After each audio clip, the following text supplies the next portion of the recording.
95% of what drives us is subconscious. We're just puppets of what was conditioned in us when we were children. I'm terrified every freaking day of my life. I am terrified every day. And I get up and I get out and I show up anyway. If you're triggered, if you're in fight or flight, you can either fight, run, or hide. There was a fourth one, which is called fawn. I just learned this. You can run, hide, or freeze, or fawn, which is connect. Guard your to-do list like a junkyard dog. So take your to-do list out, look at it, and figure out, take everything off your to-do list and have it fight to be on your to-do list.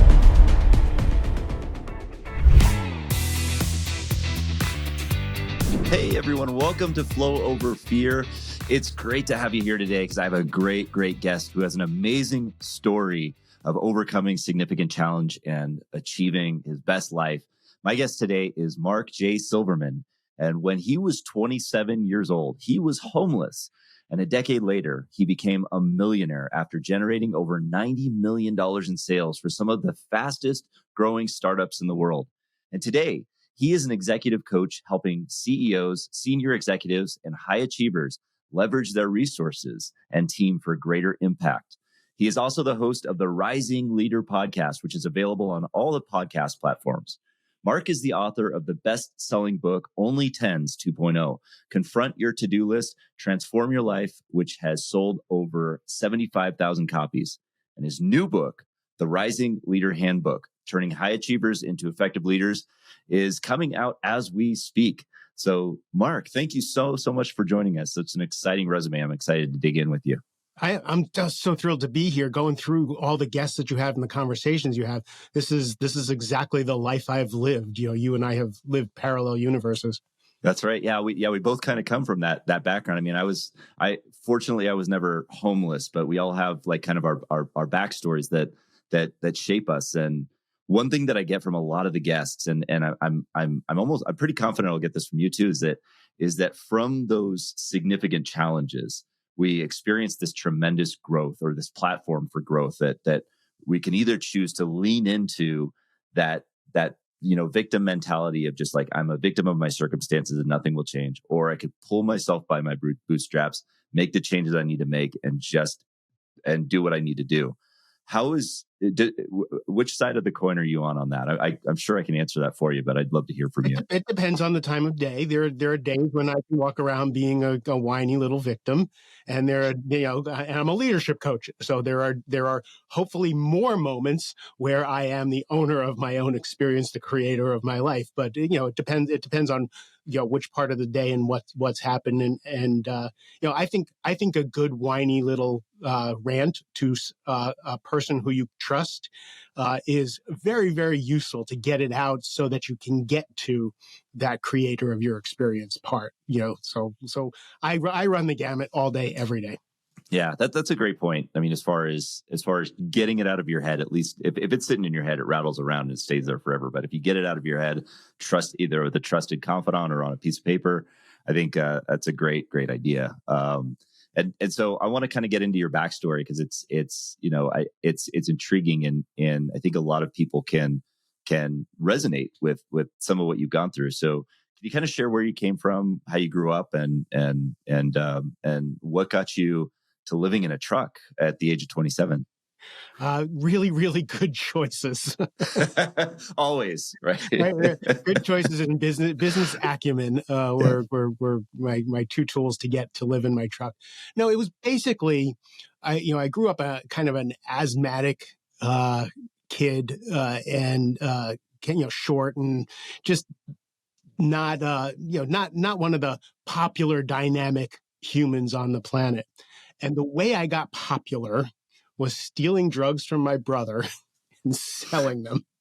Oh, yeah. The way I got popular, right, was stealing money from my older brother, God bless him, because he was a waiter and he had cash everywhere, and, buying booze for everybody, right? The way I overcame all of the social anxiety, all of everything, was drugs, alcohol, and buying my way in.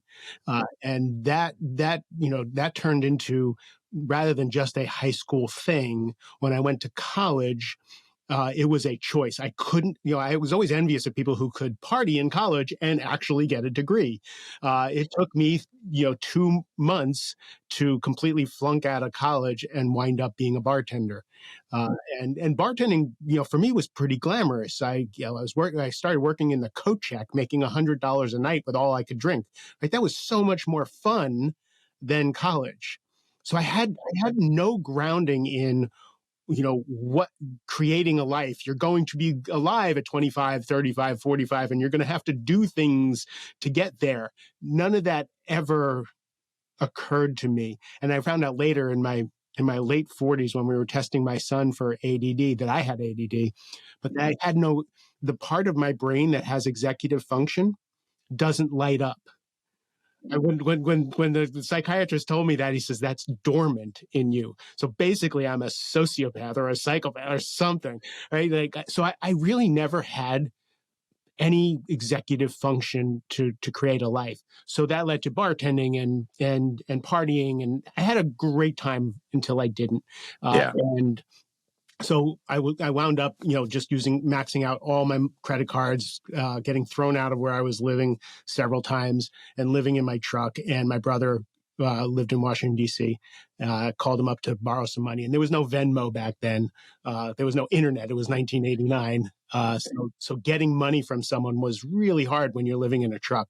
So he asked me, he says, why don't you're driving all around the country living in your truck. Why don't you drive to D.C. and get some money? When I got here, he looked really strange to me. He and his friends all looked really weird. Their heads were really small. Oh, wow. And what I found out was they were all bodybuilding. Oh, really? Oh. And they were bulking up, and I couldn't figure out why their heads were small. And they were all sober. Right. Oh, so yeah. In Georgetown, in Washington, D.C., the cool thing in 1989 was to be part of AA and NA and get sober. So he had this whole group of sober friends, and he was basically like the mayor of Georgetown. He owned a bunch of the most famous restaurants in Georgetown. So I came to borrow some money. I had no place to go. He let me live with him. He told me I had to go to college. I had to go to the gym with him and his friends, and I had to learn to run and do all these things. And I'm like, I got no place to go. So I wound up, enrolling in college, getting a job at the Four Seasons, waiting on tables and getting sober. And that's incredible. And that it's so funny. You take alcohol out of that. You surround yourself with people who are actually trying to live a life. All of a sudden, you start to get traction in creating something different. Yeah, there's so many directions I want to go with that, because you're telling my story early on too. I mean, from the idea of the social anxiety to trying to to being reinforced through the bad habits that you're getting into, like drinking or drugging or things like that, to even going into bartending and then further having it reinforced. I was a bartender for a few years. And obviously that doesn't necessarily help with the problems, but I was voted best bartender in New Haven, Connecticut. Oh, that's amazing. Then I quit drinking and quit cocaine and got fired immediately because I was no fun anymore. Well, that's yeah. Well, talk to me about the social anxiety a little bit, because you touched on that at a younger age, and I'd love to hear how that existed in your young life. How did social anxiety come to be in your life when you were younger? So I wouldn't brand it social anxiety for me. I just never felt like I fit in. I never felt like I was cool.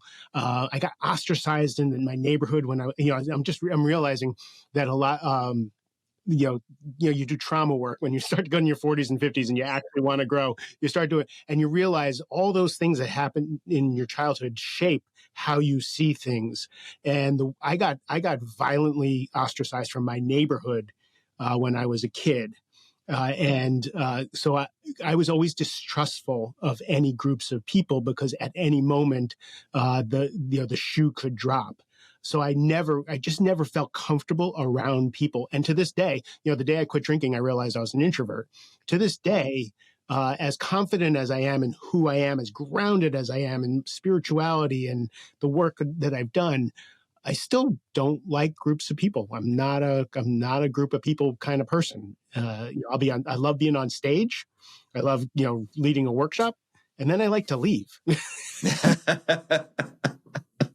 Man, we have that in common as well. I consider myself a social introvert because I love being on stage. I love performing. I love communicating with groups. But if it gets too long, man, you get drained, don't you? I mean, it's a lot, right? Yeah, I mean, people used to say to my wife that they we in the neighborhood that we moved into, that they didn't believe that she had a husband, because I would yeah, go to parties with her, and I would do the Irish goodbye, 15 minutes in, which is I'd go to the bathroom and never show up again, and I'd go home and hang out with the kids, right? Like I just did that over and over again, and people got to know that Mark didn't stick around. yeah. Do you think that introversion or that and understanding that there was some trauma there that led to that? Do you think it was kind of looking at the chicken and egg argument here? Do you think that was caused by a lot of the early trauma, some of the ADD that you were having? I do. Or I do. yeah, I okay. think a lot of my need to leave a networking event is the trauma. My choice of wanting to be alone and enjoying my own company and the things that I do, that's not. But when I'm not a choice, when it's like overwhelming, I've got to get out of here, that's trauma, right? That's conditioning. Yeah. What have you done in since getting sober and all of that, and working through some of that trauma work? What have you done that has helped you to manage that, that anxiety that you get in those social situations? Is there anything that you do in particular? I think of it about like the outside in, Hmm. and then the inside out. Like it's a both end kind of thing. I need skills and practices, but I also need to do the work. So like as a leadership coach, I talk about how, I can teach you communication skills. I can teach you how to have honest conversations and do all those things. But if we don't go underneath, if we don't go inside to who you're being, to what drives you, 95% of what drives us is subconscious, right? We're just puppets of what was conditioned in us when we were children most of the time. I hate to, burst anybody's bubble that think that they're a free thinker, but most of our thoughts, our feelings, everything, including the chemicals that go through our body, are conditioned responses. But so for me, doing trauma work like EMDR, which is the rapid eye movement and the light and and tapping, and then going to experiential weekends where I beat up a pillow and beat up all the people who rejected me when I was a child, right? Doing those kinds of things and getting that out and getting to take it out and look at it objectively from being an adult and looking at what happened as a child, what I made it mean, the decisions I made, gives me a fighting chance to take the skills that I've learned. So I've learned to listen. So when I go to a networking event, what I've learned is I come prepared with questions, right? So I go to a networking event and I ask questions of people. I take a deep breath because I know me. If I don't breathe deeply, my voice is higher. I'm more animated, and I'm a little more, I'm trying to be extroverted, and it just doesn't come up. If I take a deep breath, I learn to listen. I learn to ask questions. Then I'm more interesting, right? So I've learned, so I have those skills, but I had to learn how to breathe and how to ground and center myself before I could use those skills, right? Then I play a game with myself that if I have three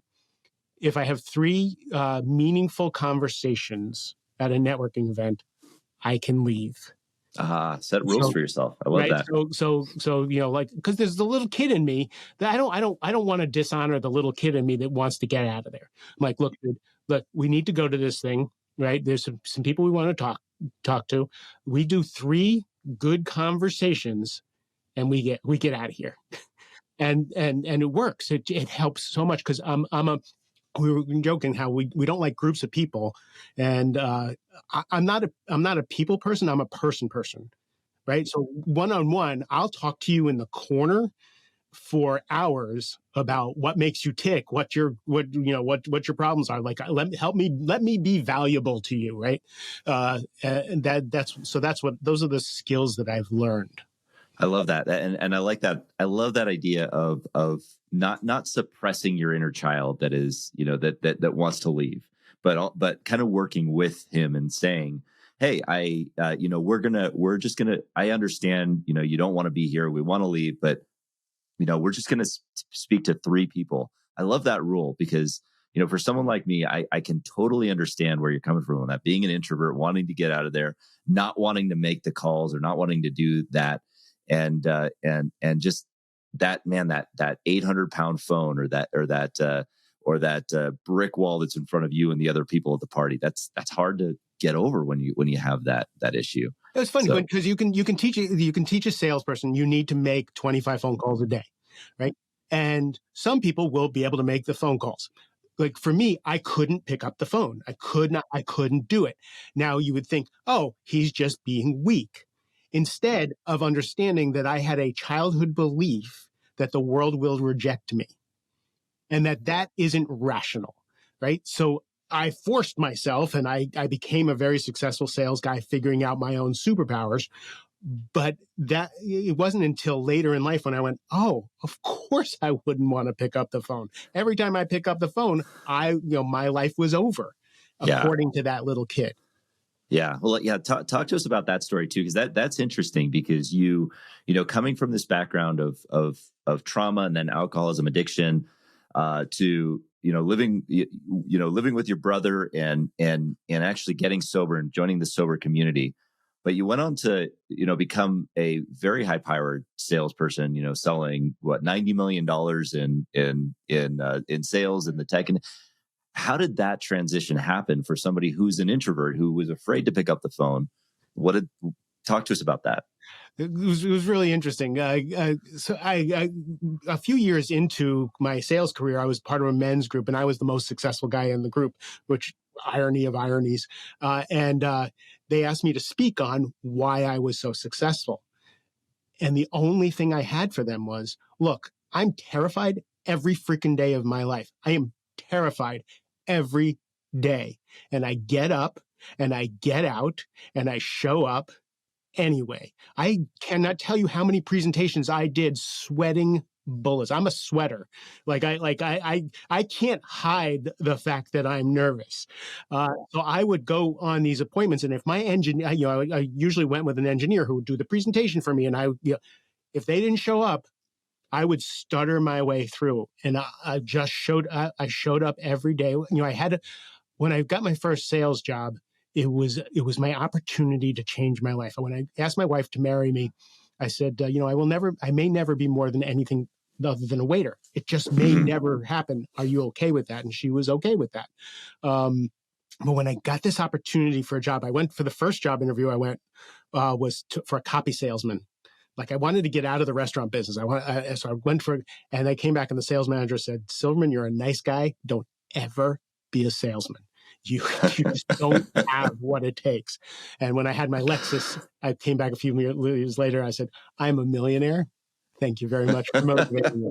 But what I learned was my superpower as an introvert is connecting with people. People trust me. People want to help me.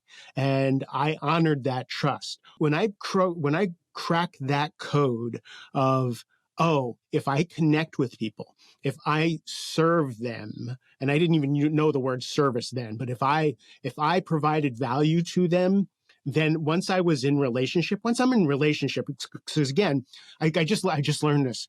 I always thought it was if you're triggered, if you're in fight or flight, you can either fight, run, or hide, right?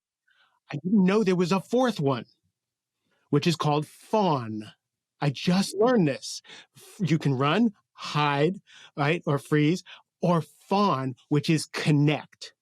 And that's my coping mechanism. I didn't run, hide, or I fawned. I create connection, which makes me safe. So that superpower, that trauma made me a super salesperson because people that I sold to 25 years ago became my clients when I became an executive coach. They were like, we don't even know what coaching is, but we're in, right?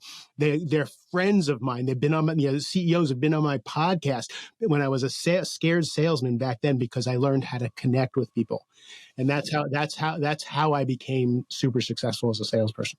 That's a great example of how to turn something that would be considered a negative, significantly negative, into a positive, into something that is a superpower. And I've always had that firm belief that that fear in some way, can be our superpower if we could channel it. I mean, just the intensity with which we feel it, just the intensity in which it comes through us. That there's a negative feeling for every positive emotion that we can experience with that.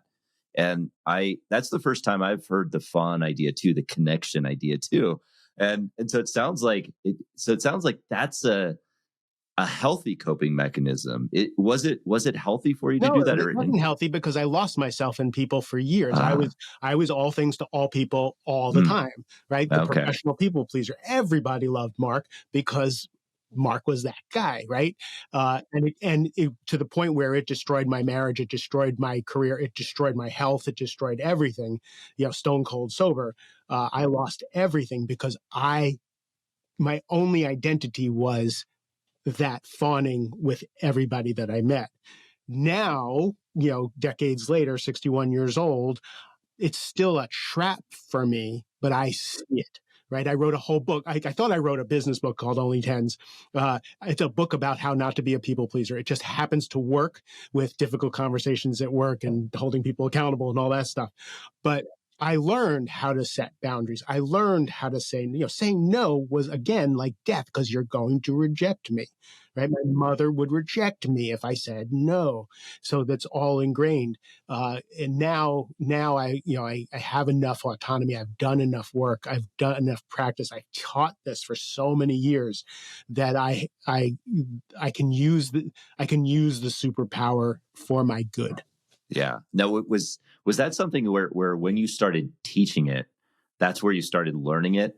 I don't know if that question makes sense, but It was actually so when I became a coach. yeah. When I left my $500,000 a year job to become a coach, and still had an ex-wife and two kids and elderly parents to take care of. I don't recommend changing mid-career at 50 years old. Um, uh, and I do because it worked out great. But I couldn't, it turned out that I worked really well having an asshole sales manager. Mm. Right. I worked really well having someone I was afraid of and wanted to please. That was motivating to me. When I was in my office by myself and the only thing that was going to happen was something I was going to make happen, that was tough because with the ADD is like, I still have it. If I see a health food restaurant recipe on Instagram that uses oatmeal to make brownies, I will leave my desk, be in the middle of the recipe, and go, what the hell happened, right? So distraction was keeping me from doing the things I needed to do to run my business. And I was talking to my coach about that, and he said, it's not true, Mark. He says, it's just not true that you don't get the things done that you want to get done. He said, didn't you run the Marine Corps Marathon? I said, mm-hmm. He said, didn't you make $1 million the year you said you wanted to make $1 million? I said, yes. He goes, so what it is you will accomplish what it is you want to accomplish, and you won't accomplish what you don't want to accomplish. I said, you know what? I'm going to get myself a PhD in getting shit done with ADHD. And he's like, great. I said, I'm going to write a book. He's like, it's a pamphlet. I'm like, well, I'm writing a book. So that summer, I started writing this book called Only Tens. And it was me. I was only going to do what I wanted to do.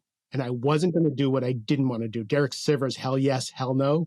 I was only going to follow that energy.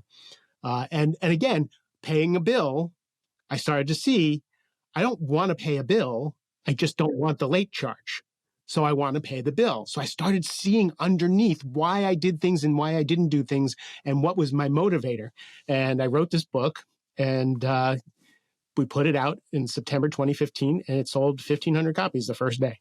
Hey everyone, I interrupt this program to introduce you to a powerful tool that will help you gain clarity on your vision and accelerate your growth and achievement. If you're listening to this show, it is likely that you have an exciting vision for your life. But the problem is that we often get caught up in the day-to-day. We get distracted, we face uncertainty, overwhelm, and self-doubt. And as a result, the gap between where you are and where you want to be seems insurmountable. And that's why I created a framework for how you can turn your vision into strategic, disciplined action that will accelerate your results in the next 90 days. I call it the Vision Reflection Retreat. It is a 2-day solo excursion designed to reignite passion and adventure into your busy life and realign your focus toward your why. This is the very same framework that I use every 90 days to reflect on my own life and my vision and set my goals for the next quarter. And it has been a game changer. And the good news is that I'm giving away this Vision Reflection Retreat guidebook for free when you sign up for my newsletter. Simply go to flowoverfear.com/retreat and download your free guide and enjoy the journey.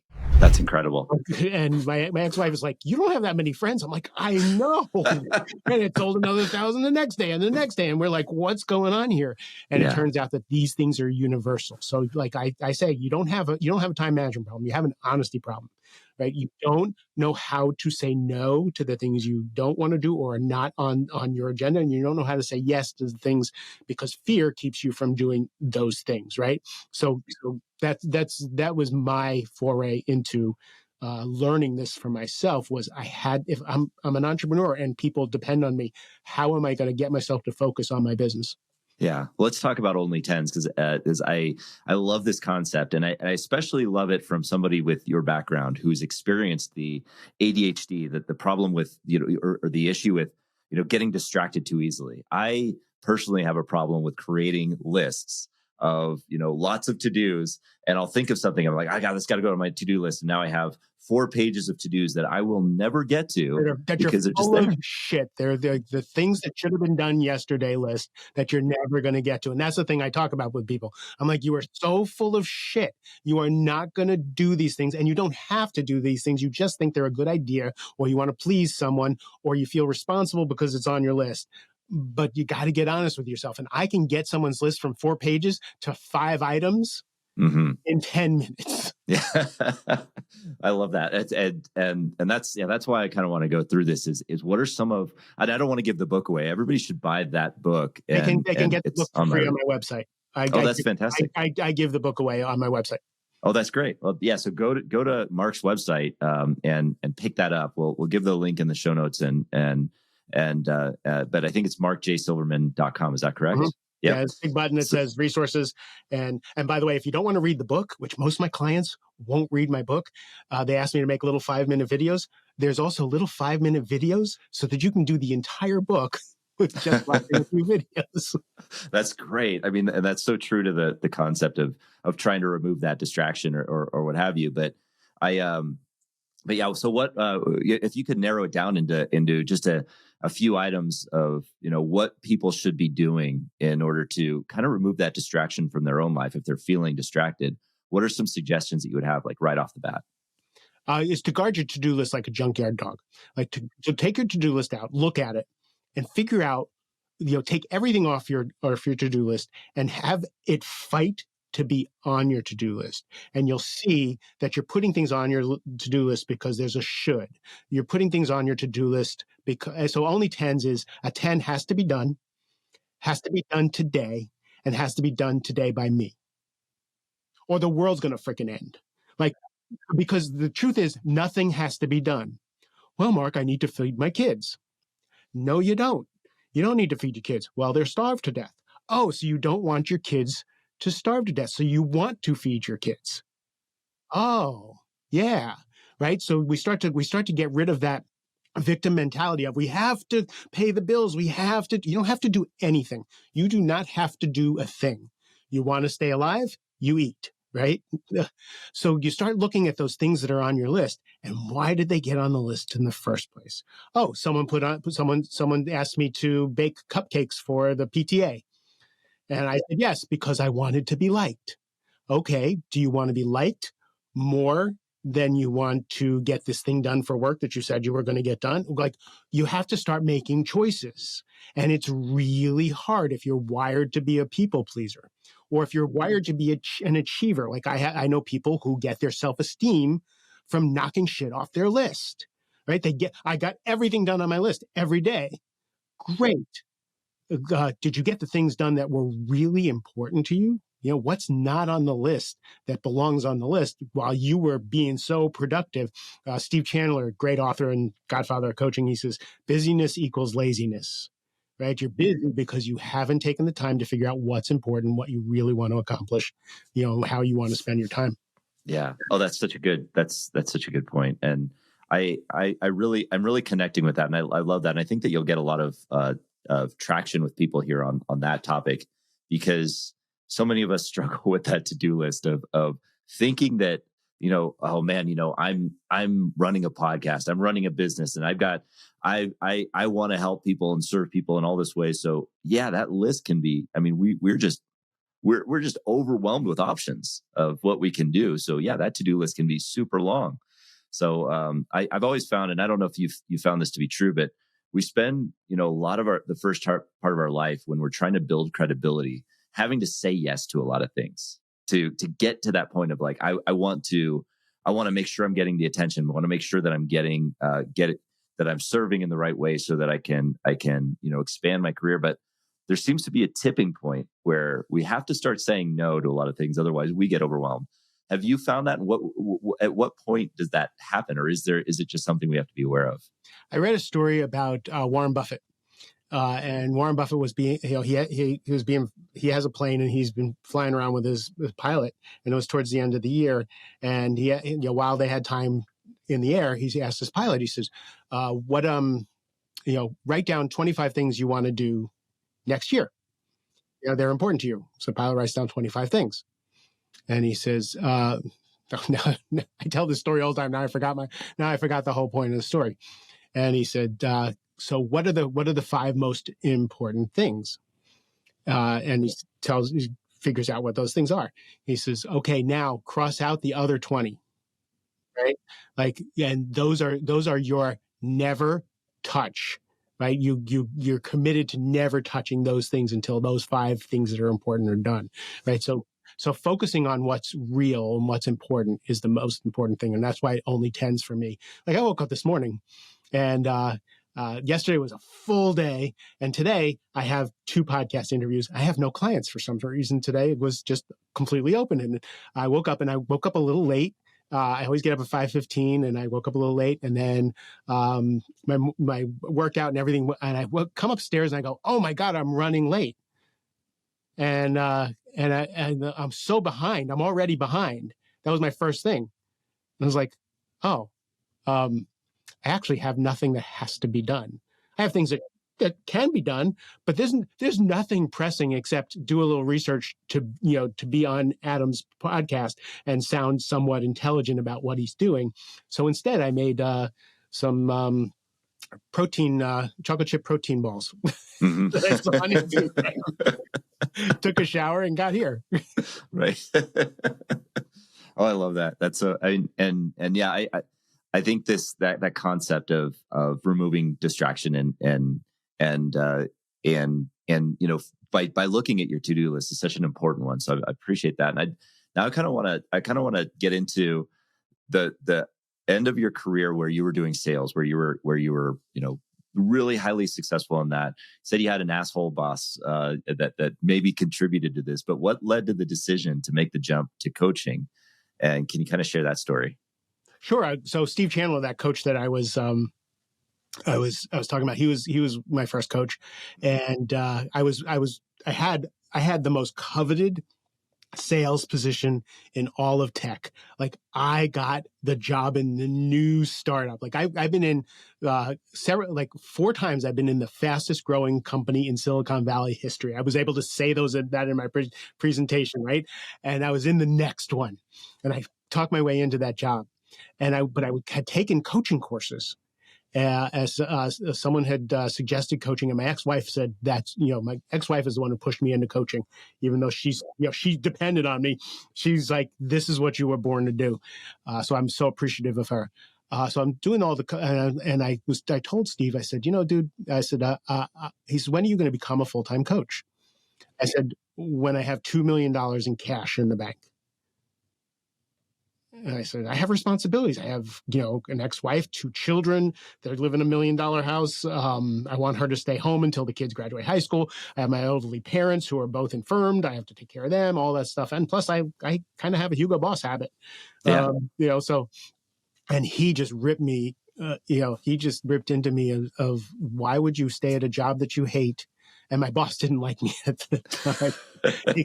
I was forced on him. The CEO recruited me, and he wanted one of his guys. So he just never liked me.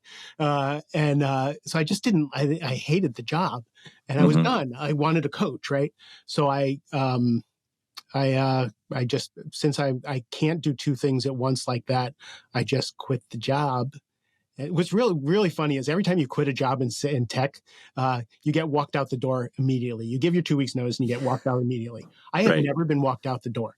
I'm like, I'm going to a competitor. They're like, we trust you. I'm like, why do you trust me? I want 2 weeks off. And they said, you know what, Mark? Why don't you stay for 3-4 months while you get your coaching business up and train your replacement? I'm like, well, I'll get my benefits, and that was great. So I did that. And then I hung my shingle out and became a coach. Wow. And proceeded to decimate my savings and do what entrepreneurs do until we were able to stabilize and figure out what it is I actually do, and to be able to charge the prices that I need to charge to actually make a living at this. So that was a lesson in entrepreneurship. And so when you started, was it you started from scratch? You quit your job, start from scratch, and then go? That's wow. That's impressive. I had 6 clients immediately. Oh, wow. Okay. And they were former tech executives that I used to work with. They were like, Mark, you always talk to me about my life. You always talk to me about my career. You always, like, of course you would do this, but I was charging, $1,500. I now charge more than that for an hour of my time, right? So I was, even though I was busy, and I shouldn't have been charging that much money, right? Like, because I needed the skills, I needed the experience to grow as a coach. But that was a scary time of when is the finances going to catch up to what I need to have happen. And thankfully, the book sold like crazy, and I figured out who I am as a coach and what I do. Also, the other piece was, the people pleaser part. I do Enneagram testing, which is a personality test. People do DISC and all that. So I'm an Enneagram 2, which is the happy helper. And one of the things that I didn't know about myself was if people walked around talking about Mark Silverman as he's the most wonderful person in the world, people say, you need to talk to Mark. He's amazing. He's wonderful. I consider that payment, right? Because that validates me.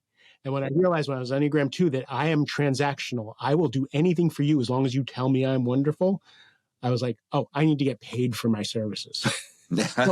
Doubled my prices immediately. All of a sudden started making, but when I doubled my pricing, my practice went to a waiting list, right? Because all of a sudden I now knew the worth of what it is I was providing to the world. That's a powerful lesson too for really establishing your worth. It's a hard one to kind of get to because I know I was a triathlon coach for some time, and I was I was a same kind of way, just wanted to serve, but I was cheap, man. I did not charge what I was worth. And yeah, I wasn't getting a ton of athletes, and I wasn't getting the caliber necessarily until raising that price. That's a powerful method. So how long, so in that first few months of coaching, say, did you experience any regret for leaving, or did you experience any kind of we live in America. When I saw how much I had to pay for health insurance for a family of 4, that was awesome. Having to pay my own American Express bill, that was awesome. And then having to figure out how to go talk to people, because what I realized is nobody really cared about me. Like once I didn't have a business card and a title and all this stuff, nobody's calling me up to Yeah. give me business. So I Right. had to go figure out how to go be out in the world and create business for myself. Yeah. And how long did it take until you really established yourself to a point where you felt like you were making ends meet, and you were excelling in that? So I hit six figures pretty quickly, but six figures didn't cut it with a family of four and two elderly parents, right? So and the great Steve Chandler, he says, "You call that successful, Mark?" I'm like, "I'm a six-figure coach." Because you call that successful when you're not meeting your actual needs. I'm like, "Oh, never thought of that." I became a big deal in the coaching industry for a while because I was my coach was a big deal in the coaching industry. So I was kind of apprenticing with him. So I got known and I was coaching other coaches and and that wasn't where I belonged. I was doing okay. I was doing good. And then a friend of mine, Helen Appleby, who's an executive coach up in New York, she said, Mark, she says, you used to wear Hugo Boss suits and a gold watch and be in glass buildings and business. She says, that's where you belong. And that fear thing, right? When we talk about fear, I was like, oh, I didn't want to go back because, I'm now a coach and go back into the places that I used to be a sales guy. That was scary for me. But that was the turning point when I realized I was a big fish in a pond that I don't swim in. I don't want to be a coach of coaches. I don't want to be in the new age world and all that stuff. I want to coach people who are in glass buildings, in the corporate world, in business, who never would pick up an Eckhart Tolle or Pema Trojan book, right? Like I want to coach the people who were dying when I was, striving to be in the 1%, thinking that was the be all end all, and then watch their broken marriages and watch their health and their mental health and watch all that stuff. I want to help those people.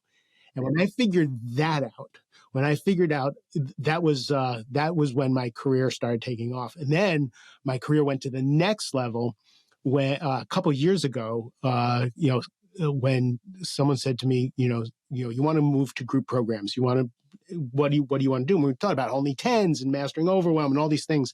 And again, my friend Helen Appleby said to me, why don't you do what you do all day, every day? And I said, what's that? She says, you teach leaders how to lead. She says, you're a leadership coach. Remember, we talk about fear. I have never called myself a leadership coach ever. I put out thousands of videos. I'm Oprah on my videos. I am not a leadership coach. I leave that to Simon Sinek and the former Navy SEALs and all those people to be leadership coaches.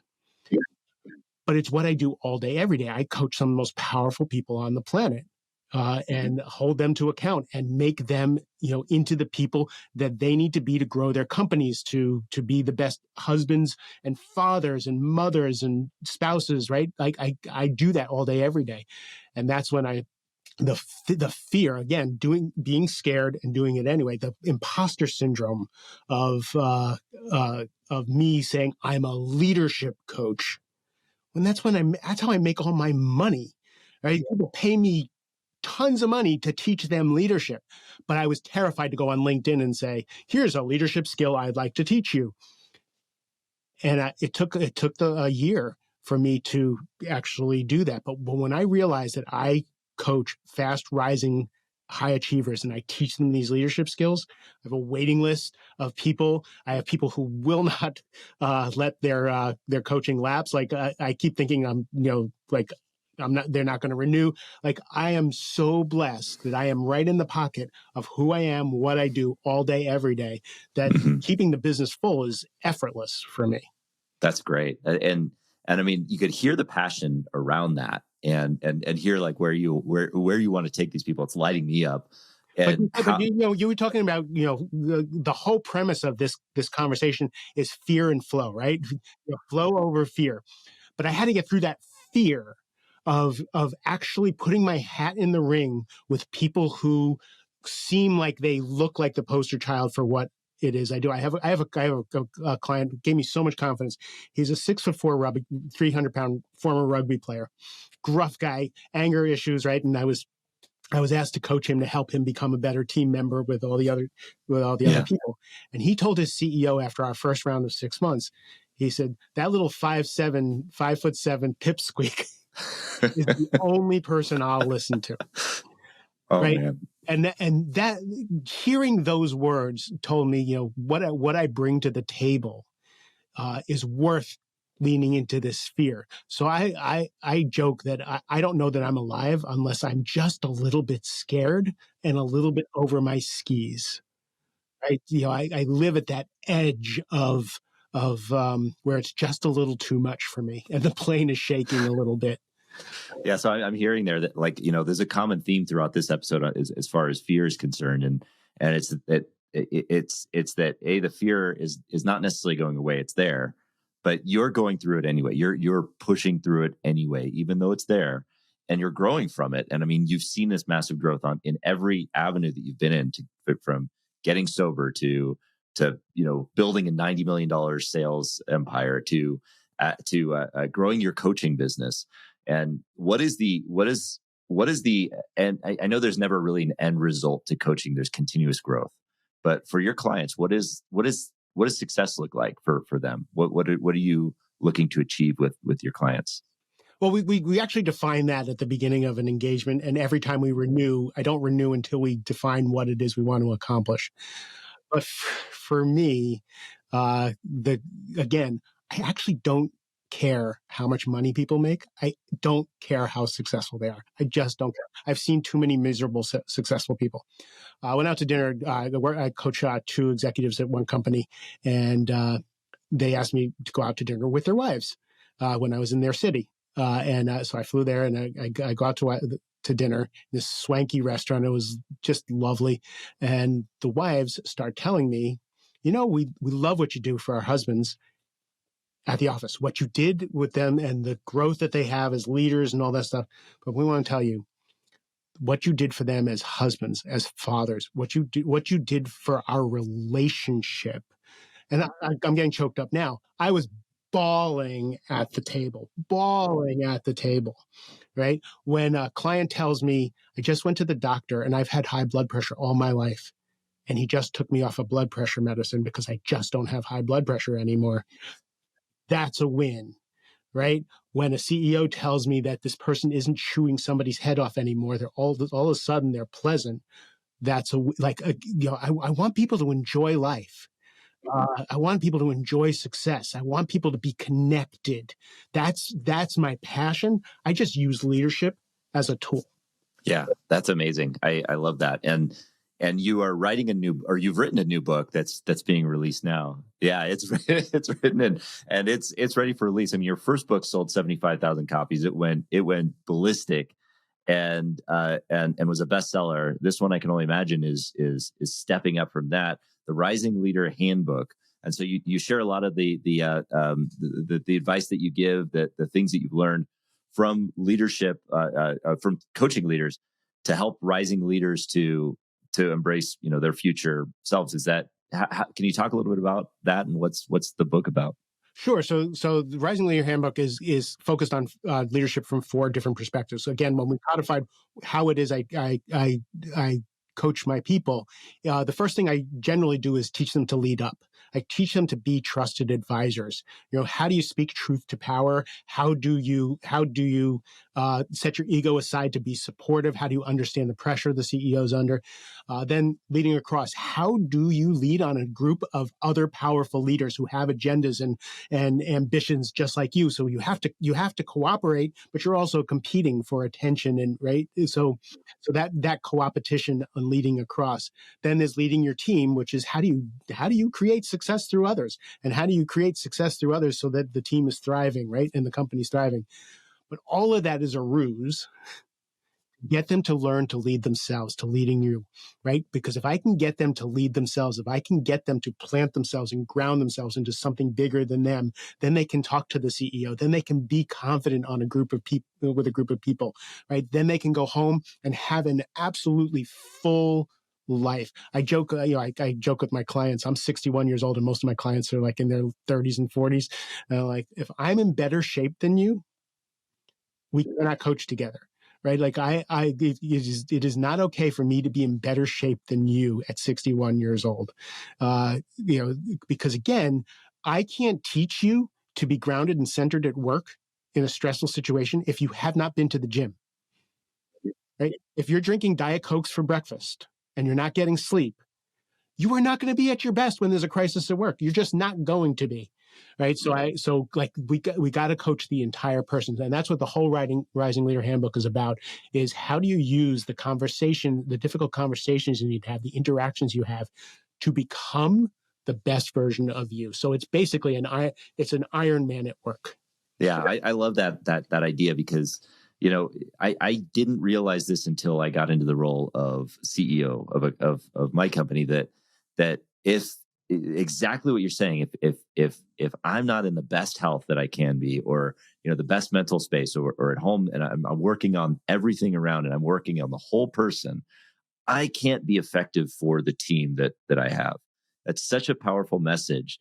And one, I think, that is almost counterintuitive to what we hear in the mainstream, that the leader has to be engaged and doing everything and doing this. But no, really, they have to have the capacity to make the big decisions, to make those decisions from a healthy mindset. And if you're putting people into that perspective and teaching that in your book, I mean, I think that's a powerful message to lead with. Thank you. I appreciate that. I was working with one CEO, and he was complaining that his team wasn't meeting their goals. The marketing team wasn't meeting their goals. The sales team wasn't meeting their goals. And he's like, I don't understand why people won't, perform at the level that they need to and keep their word. I said, how many times did you say you were going to go to the gym last week? He said, I told you I was going to do 4 times. How many times did you go to the gym? I didn't go to the gym last week. So you don't keep your word to yourself. He goes, what's that got to do with anything? I said, you keeping your word to yourself is your example for your team to keep their word to their goals. Right? So if you say you're going to go to the gym 4 times, you go to the gym 4 times, then show up on the Monday morning meeting. Watch your energy shift in how you talk to your people when you have the confidence that you can keep your word to yourself. Yeah, that's such a great point. And I think that exemplifies the idea of flow in leadership. Is, as we're tying this up, is creating the whole leader, creating that whole person, the healthy, engaged, person who's working on every aspect of their life. That creates an upward spiral. I mean, it flows. It creates a life of flow. So where so people can get the book on Amazon? Where would you like people to get the book, the Rising Leader Handbook? Well, yeah, Amazon, anywhere that they can get a book. Only Tens was only on Amazon. That was the only way we knew how to put it out back at the time, and it did great. Now you can get Only Tens for free on my website. You can get a summary of the Rising Leader Handbook on my website also, markjsilverman.com, and then pick up the book, watch my videos, and if I can be of service, I would love to help. That's so great. Thank you so much, Mark, for sharing that. We can go in so many different directions, and I would love to have you back to kind of dig in a little bit deeper and more focused on some of this stuff, because, man, you got a lot of energy, you got a lot of passion behind what you're doing, and it shows, and it shows with results and the flow that you're achieving. You've lived a life of transformation that I think a lot of people should aspire to be, and I think that you have a lot to give, and I'm grateful for you being here. For those of you who are listening to this, markjsilverman.com is where you can find Mark, and his book, The Rising Leader Handbook, is available now on Amazon. You can also pick up his book for his Only Tens book on his website for free. So do that as well. And Mark, where else can people find you if they want to reach out? I'm told that it's Media Mark is all over social media. There's a camera in as we talk about being an introvert, there's a camera in my face everywhere. I share little tidbits from books in my talks and the podcast all over social media, LinkedIn, Instagram. That's great. Thank you so much, Mark. This has been a pleasure and an honor, my friend. I appreciate it. And to everyone else out there, thank you so much for listening. And if you got a lot from this show, if you feel like this connected with you and it can connect with someone else, share it with a friend, make the message out, get the message out there a little bit more. And yeah, a lot of gold was dropped in this episode. So thank you for joining us. And Mark, thank you for being here. We'll see you all soon. Thanks again. Thank you so much for joining me today on Flow Over Fear. If you are liking this show, please do me a favor and hit the subscribe button. That way you'll be first to know when I drop a new episode, including interviews or trainings or dad jokes. That's right, dad jokes. Add a little levity to your life. And if you liked this episode in particular, and you think somebody can get something from it, please share it with a friend. And that way we'll spread the message together. Thanks again for joining me today. We'll see you next time.